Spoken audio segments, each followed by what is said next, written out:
Bismillahirrahmanirrahim. Saat ini wartawan tabloid Duta Bangsa TV sedang melakukan pertemuan wawancara dengan Dr. Haji Yassin Anantabaruri. Beliau adalah mantan ketua Komisi DPR RI. Tentu sebagai politisi senior, jabatan beliau sudah di atas rata-rata. Beliau adalah sosok tokoh nasional yang dimiliki oleh negeri ini. Bang Yassin sebagai tokoh nasional, bagaimana Abang melihat keberadaan pemerintahan Prabowo, perjalanan pemerintahan Prabowo di bidang diplomasi hingga hari ini? Silakan. Mengenai perbedaan Pak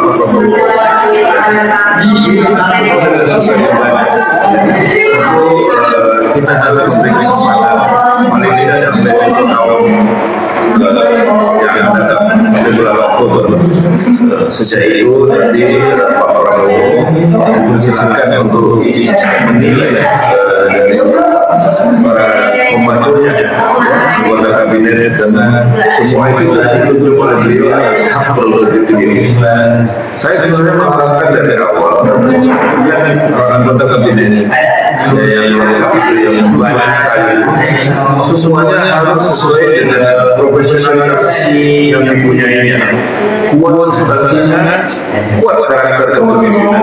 Karena hanya kuat substansi saja tidak akan berteori.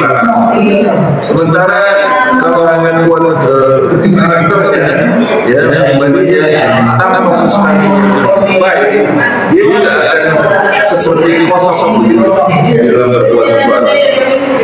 Khusus dalam bidang diplomasi, saya nilai politik luar negeri yang dilakukan Prabowo sudah cukup baik. Inisiatifnya cukup banyak, hanya saja belum maksimal. Kenapa belum maksimal? Karena beliau tidak ada substansi yang kuat.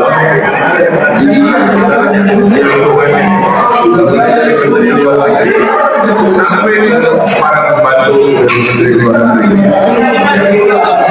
Untuk urusan luar negeri, menurut saya sebaiknya dari luar negeri itu diambil, dipilih bagi mereka yang berasal dari dunia diplomasi. Karena mereka harus dari awal sudah mengerti masalah luar negeri, mendalami dan melakukan action. Masalah luar negeri tidak seperti masalah luar negeri yang bisa berubah setiap saat bagi sore malam, tetapi dia harus konsisten dari waktu ke waktu. Para diplomat itu sudah mempunyai catatan khususnya yang bergerak di bidang organisasi internasional terhadap tiap negara, masalah macam-macam, masalah ham, masalah lingkungan, sudah tahu siapa yang mendukung, siapa yang enggak, dan lain sebagainya. Dengan dasar mestinya seorang gubernur negeri dapat mengambil kebijakan yang baik dan tepat sesuai sebenarnya, supaya Pak Prabowo sebagai presiden mengambil keputusan tertinggi itu dapat mengambil keputusan kebijakan yang tepat, yang akurat, sesuai sasarannya, yang menguntungkan. Saya ingin mengingatkan politik luar negeri Indonesia itu diabdikan kepada kepentingan nasional. Di dalam pembukaan organisasi kelima, konstitusi sudah sejak awal sudah dikatakan bahwa Indonesia ikut catatan perdamaian dunia di berbagai bidang, termasuk bidang sosial. Itu yang menjadi pegangan kita dan kita pelanggar. Dan apa bentuknya dalam politik luar negeri yang lebih masuk aktif. Sebagai contoh, misalnya kita berperan di berbagai forum internasional, regional, dan bilateral. Masing-masing dengan sudah orang-orang yang memang ahli dalam bidang Ya, ada yang menangani di bidang hukum, ada yang menangani di bidang ekonomi, ada yang menangani di bidang politik dan organisasi sebenarnya. Ini cabang tahu, jadi bisa orang dari luar seenak masuk. Ini profesi di bawah, sama dengan profesi seorang dokter, sama dengan profesi seorang medis, sama dengan profesi seorang polri gitu ya. Bukan penegak hukum lainnya.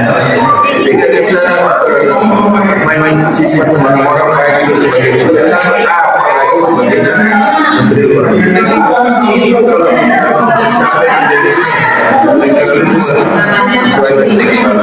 Tidak organisasi aktif di mana forum internasional dan kita punya sejarah yang sangat terkenal yang tercatat di konferensi Afrika.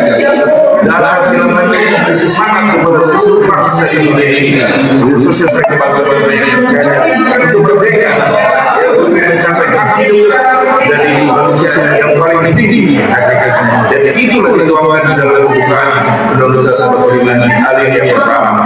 Jadi saya menginginkan khususnya sekarang ini Menteri Luar Negeri membantu Bapak Presiden mudah-mudahan bisa diberi kesempatan kepada orang lain. Menteri Luar Negeri sekarang sudah mendapat tugas baru yang tidak penting yang sebagai sekjen Partai Gerindra. Itu penting tidak main-main ya. Tidak usah jabatan tangkap-tangkap. Berilah kesempatan kepada para diplomat yang profesional. Untuk memimpin Departemen ini dan membantu Presiden semaksimal mungkin. Tidak usah KKN, tidak usah sekarang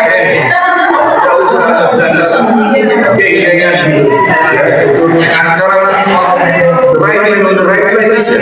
Demikian pula bidang-bidang lain yang banyak kementerian yang ada. Karena begitu, mulai orang-orang secara kompromi sudah waktunya sudah cukup sesudah untuk berkelompok. Sekarang saat kita bekerja, kita jaga kepentingan bangsa dan negara. Ini saya katakan kepada mengenai tahun Republik Indonesia yang ke-80, kemerdekaan buat bangsa Indonesia, anugerah dari Allah Subhanahu wa Ta'ala. Dan sesuatu yang sejarah dunia merdekakan dirinya sendiri, bukan hanya menjadi sebagai negara-negara yang lainnya. Karena itu kita harus mengisi kemerdekaan ini. Kita harus bekerja nyata secara bersama, gotong royong dan dalam negara tunggal ika. Dan saya konstitusi sudah itu semua saya dianugerahkan untuk kepada kita semua. Kita harus sehat. Ditambah dengan menghargai waktu, ditambah lagi pikir bukan hanya membaca berkata menjadi sampai yang baik dan bukan yang tidak baik. Mari kita bersama jangan terpengaruh dengan hasutan dengan ancaman dari bangsa lain dan tidak tahu siapa berbadan dan nenek moyang tidak punya dalam dan Islam yang kita sedang ikut. Yang mari kita berbakti kepada dalam kita para pejuang, para pendiri dari negara kesatuan Republik Indonesia dan mengisi mereka berbuat nyata secara bersama. Kita tinggalkan kata-kata politik kelompok, apalagi itu dengan memberi kita itu hanya kata-kata kepada orang-orang yang berbuat menjadi neraka jahanam. Tahu berterima kasih kepada para penduduk kita yang sudah mengorbankan jiwanya, harta bendanya untuk menunjukkan kita saat ini di Republik Indonesia. Mari saya berharap kepada kita semua, khususnya kepada Presiden, seluruh rakyat Indonesia sekarang yang berada di belakang Presiden Prabowo, khususnya terhadap seluruh keinginan dan pidato perdana Presiden Prabowo yang menjadi harapan kita untuk perubahan ke depan. Saya sekali sikun sekarang ini terkenal dan akan saya berubah. Dan apa yang diinginkan Pak Prabowo ini belum tertuntut sepenuhnya, belum diinginkan secara maksimal. Banyak sekali pembatasan yang kita lakukan yang datang dari luar maupun dari dalam institusi pesan dari Bung Karno. Ke depan dia khawatir bahwa yang paling bahaya penjajahan dari bangsa sendiri, ya, bukan dari orang lain. Ini sangat berbeda. Ini banyak terjadi di mana-mana, baik pada tingkat nasional, pada tingkat provinsi, pada tingkat kabupaten, pada tingkat wali kota dan lain sebagainya. Ini yang harus kita lawan. Situasi kondisi sekarang ini sudah sangat memprihatinkan, ya. Kita kemiskinan meningkat, ya. Orang yang pendapatan juga susah, ya. Tapi semuanya terkesan dibiarkan. Sementara kita juga lihat, bukan hanya ngomong-ngomong bahwa para elit itu banyak yang koruptor, banyak yang korupsi, merawas uang rakyat, di mana itu sangat mencemaskan. Marilah ulang tahun Republik Indonesia kita sadar dan kembali ke jalan yang benar, jalan yang benar. Jangan lupa kita hidup dalam Allah Subhanahu wa Ta'ala. Jangan lupa kita contoh dari Nabi ada dalam Nabi Muhammad Sallallahu Alaihi Wasallam bahwa mereka berani hijrah ke jalan yang benar, tidak berjalan di jalan yang salah. Ini setiap bangsa saya kita punya gaya ini dari orang ini dari mereka semua yang betul-betul profesional, ya, dan betul-betul punya idealisme dan semangat tinggi, ya. Jangan hanya mereka yang sekarang berpikir sempit, ya, berpikir rendah, hanya berpikir cari uang dan kekuasaan saja, sehingga banyak di antaranya terpuruk dalam kesulitan yang membahayakan nasional. Mereka oknum-oknum ini, oknum-oknum jahat, oknum biadab yang harus kita segera lenyapkan, harus kita hapuskan demi kepentingan bangsa dan negara yang lebih atas segala. Demikian pesan dari kami. Mudah-mudahan ke depan kita betul-betul bisa mencapai apa yang kita cita-citakan, apa yang kita harapkan dari Indonesia emas pada tahun 2045. Siapapun yang menghalangi situasi apapun harus dihadapi, harus melawan demi kebesaran kejayaan rakyat dan bangsa Indonesia. Sekian, assalamualaikum. Banyak hasil dalam konteks politik luar negeri. Presiden Prabowo, beliau sudah melakukan pertemuan dengan beberapa kepala negara, tentu saja Perdana Menteri Malaysia dengan Perdana Menteri Thailand, bahkan Presiden Macron Prancis, Donald Trump Amerika, Vladimir Putin Uni Soviet. Menurut Abang, bagaimana bargaining posisi Indonesia di mata para pemimpin asing?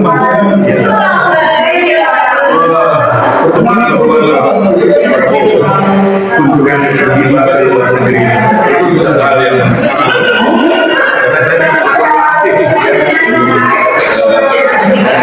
perdamaian dunia di dalam pergaulan baik tingkat organisasi internasional, regional maupun bilateral.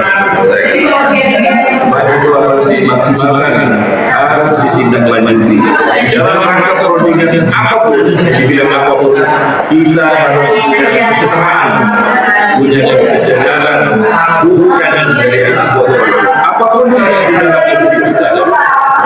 Yang kita perjuangkan sesuai dengan mereka boleh keluar negeri tidak kepada makanya di dalam sesuatu kita harus dengan kekuatan berada posisi dan berada di poin yang kita berdua akan menghargai keluar tapi di dalam negeri sisi orang-orang investasi tidak jelas hukumnya, ya, orang yang banyak korupsi, ya, banyak koruptor dan dibiarkan begitu saja.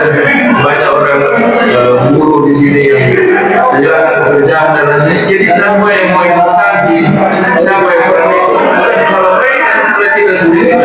Ini memang disengaja oleh orang dari luar negeri, dari oknum-oknum tertentu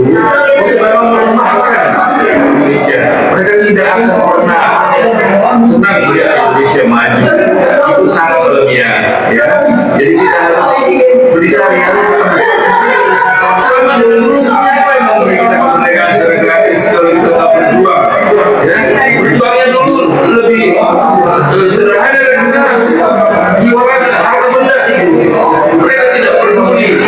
Yang penting mereka Indonesia yang merdeka dan mempersembahkan suatu buat anak cucu. Ya ini sekarang Indonesia merdeka sampai puluhan tahun yang ke-60. Ini bukan keberhasilan seseorang, kebesaran kita bersama, dan ini anugerah dari Allah Subhanahu wa Ta'ala. Belum tentu pemimpin besar negara bisa memimpin Indonesia sampai 80 tahun seperti ini. Belum tentu. Kita ini di sini berterima kasih terhadap anugerah Tuhan. Saya ingin ulangi berulang kali, Indonesia adalah buat saya itu serpihan besar surga sedunia. Pelajari di berbagai macam agama. Di sini terlintas sungai, lautan, laut, pemandangan, hasil bumi yang kaya, sumber daya alam yang maksimal, dan sumber daya manusia. Tidak ada satu pun dari dunia ini yang seperti Indonesia. Terletak di antara dua benua besar, di antara dua ocean atau samudra, dan di tengahnya adalah satu istiwa. Tidak ada negara dunia yang mendapatkan berkah semacam ini. Kita saja bangsa ini tidak mensyukuri, malah mengkhianati anugerah Allah SWT.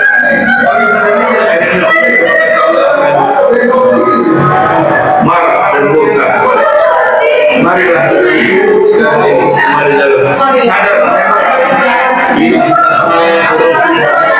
Jadi ada kembali susah di rakyat itu hampir mustahil, tapi tidak ada yang tidak bisa. Kalau kita mampu, insya Allah kita akan bisa dan buat untuk bangsa dan negara secara keseluruhan. Bang, dalam hal skala prioritas, menurut Abang, prioritas apa yang harus dilakukan oleh Presiden Prabowo untuk lebih memajukan negeri ini, Bang? Pertama tentu dari program yang sudah disempatkan dalam rangka kampanye harus dipersempit, diprioritaskan sesuai kemampuan. Saya berharap para pemimpin ini sehat,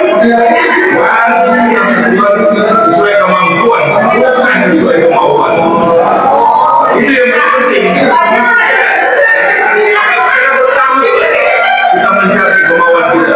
Tapi dari sana kemampuan, kalau kita punya uang Rp1.000, berbuatlah belanja lagi Rp1.000. Jangan berlebihan yang enggak. Prioritaskan proyek yang sesuai Rp1.000 itu. Itulah yang saya harap gitu. Jadi ada prioritas kalau berjuang pun dunia ini ada, pasti ada dikorbankan. Tidak ada yang sempurna di dunia ini kecuali Allah. Kalau menurut Abang, apakah dalam hal infrastruktur Indonesia sudah memenuhi di bidang infrastruktur, Bang? Jalan infrastruktur masih banyak. Memang tidak bisa dipenuhi seketika karena luas wilayah kita ini yang luar biasa. Ya, ada jenjang kehidupan antara Jawa dan luar Jawa, ya, masing-masing kepulauan Kalimantan, Sulawesi, Maluku, Papua, Sumatera, masing-masing ada karakteristiknya. Tapi yang penting untuk menjadi prioritas itu semacam sekarang itu kita pertanyakan soal anggaran ini. Bagaimana anggaran pendidikan yang sudah sesuai dan diinginkan oleh konstitusi, bagaimana pelaksanaannya? Ini terbesar di dunia, di mana ada, dan itu harus niat awalnya itu untuk bebas sekolah SD, SMP, SMA, ya. Terus masing-masing mengisi itu, ya, di beberapa tempat. Kalau mau diprioritaskan lagi, tidak usah seluruhnya secara serentak, tapi dimulai dari tempat-tempat memang terkurangi gizi. Ya, begitulah. Jadi step by step approach. Jangan beragus semuanya sekali. Padahal kemampuannya nggak ada. Akibatnya utang, akibatnya macam-macam pinjaman dan lain sebagainya. Di luar kemampuan kita. Dan ada kebijakan mereka kebijakan yang macam-macam untuk mencari uang sampai pajak sebagai salah satu jalan penting ya, sampai yang tidak pantas pun dilakukan, sampai menjerat, mencedik rakyatnya. Apa itu maksudnya? Tujuan utama kita kan mensejahterakan rakyat. Itu tujuan awal dari berdiri Republik Indonesia. Keadilan sosial bagi seluruh rakyat Indonesia. Ya, karena itu banyak lagi selain khusus dalam bidang politik, saya kira Pak Prabowo harus berani mengambil sikap untuk mengusung kembali sistem dari pemilihan umum kita sekarang ini. Karena pemilihan umum sekarang secara informasi ini terbukti telah merusak sistem ketatanegaraan Republik Indonesia. Coba lihat para birokrat, para anggota DPR yang terpilih, ya, kadang saya sedih sekali melihat. Tetapi di lain sisi saya bisa memahaminya, karena mereka menjadi anggota DPR juga mengeluarkan biaya yang sangat tinggi. Pak Prabowo sudah menyatakan mengapa biayanya politik itu begitu besar. Jangan hanya disebutkan dilakukan tindakan upaya supaya operasional cost-nya itu tidak sebanyak sekarang ini. Jangan malu kalau kita harus kembali ke sistem yang lama ya, yang bangunan DPR dulu mempunyai luar biasa ya dalam pengabdian kepada bangsa negara, karena dasarnya idealisme dan nasionalisme yang kuat. Bukan mereka tidak perlu uang, tidak perlu hidup, tapi itu utamanya. Tidak terbalik seperti sekarang ini. Ada apa-apa negara lain mereka diam saja, tidak banyak berbicara, takut. Mereka bahkan rela naik gaji di antara kesejahteraan rakyat. Tapi bagus banget itu buat guru, karena guru itu dasarnya akhlaknya kehidupan berbangsa dan bernegara, mendidik. Agama pun yang utama itu pendidikan, Pak. Di sekolah resmi maupun di rumah, pendidikan akhlak. Bukan naik mobil di mana-mana di dunia, di mana-mana itu kan ada contoh bagaimana anggota DPR dan pejabat birokrasi itu yang mereka naik bus, naik ke kereta api, dan lain sebagainya, naik sepeda. Tidak apa-apa, nggak malu, malah bangga, Pak. Dan kemudian yang paling penting kehadiran Allah SWT bukan kepada manusia di kanan. Ingat, saudara-saudara sekalian, bangsa dan negara yang kita bawa pulang di akhir nanti hanyalah tiga hal penting, yakni sedekah, anak yang soleh-solehan, dan pengetahuan yang berguna buat lingkungan kita, buat bangsa dan negara. Karena itulah Tuhan dari awal memberi kita ikram, baca ilmu pengetahuan, dan memberi akal kepada kita, ya, melebihi makhluk lainnya termasuk binatang, ya, dan juga Tuhan memberi kita kesabaran, ya, keimanan, ketakwaan untuk diajarkan untuk mencapai apa yang kita inginkan tersebut di bangsa dan negara. Sekali lagi hari buat Republik Indonesia di hari akhirnya yang ke-8. Marilah saudara-saudara kita mendalami, menghayati, dan mengamalkan pembukaan Undang-Undang Dasar 1945 dan di dalamnya ada Pancasila, bahwa kita Bhinneka Tunggal Ika, dan gotong royong semangat kita. Sekali lagi, mudah-mudahan itu semua menjadi dasar pembangunan bangsa negara. Datang dan menuju kembali kepada Allah Subhanahu wa Ta'ala dengan khusus. Amin. Baik, Asril, angka kemiskinan terus membengkak. Di sisi lain banyaknya para pekerja buruh di PHK, banyak yang dirumahkan. Bahkan bagi mereka yang tamat kuliah, sarjana, sulitnya mencari pekerjaan. Tanggapan apa?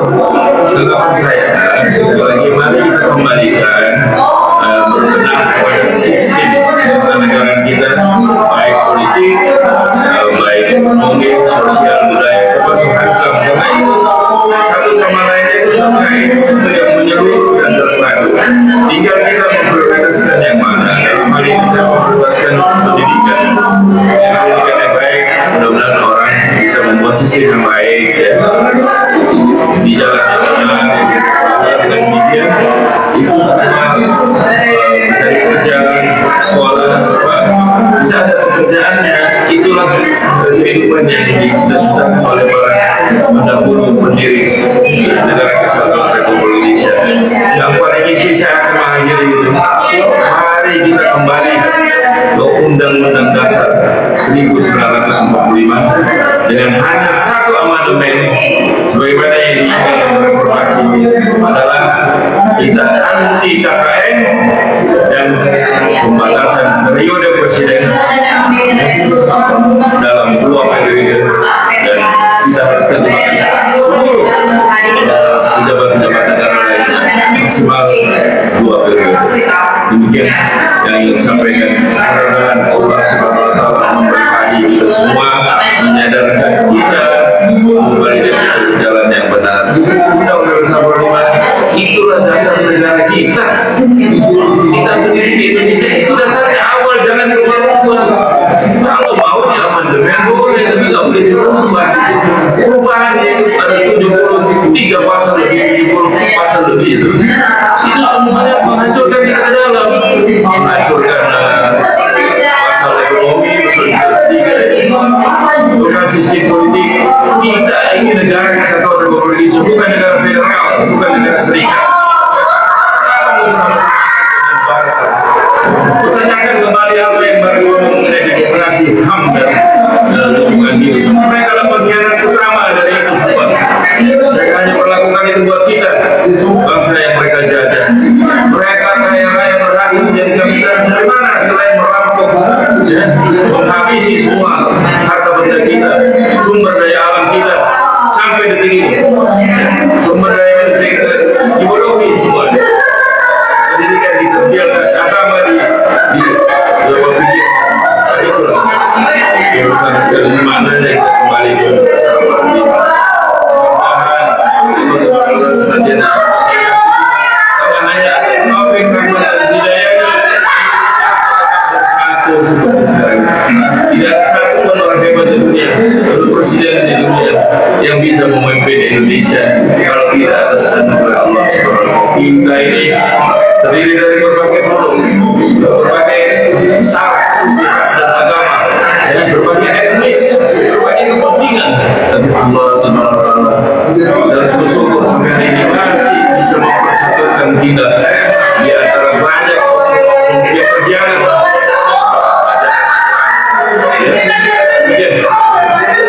Bang, terakhir Bang, sebagai mantan diplomat, sebagai mantan ketua Komisi 1, sebagai mantan Koboi Senayan, harapan apa? Kepada pemerintahan Prabowo. Pemerintahan Prabowo itu sesuai janji-janji ngomongnya, sesuai apa yang diberitahu Prabowo. Saya kira kita semua termasuk aktivis mendukung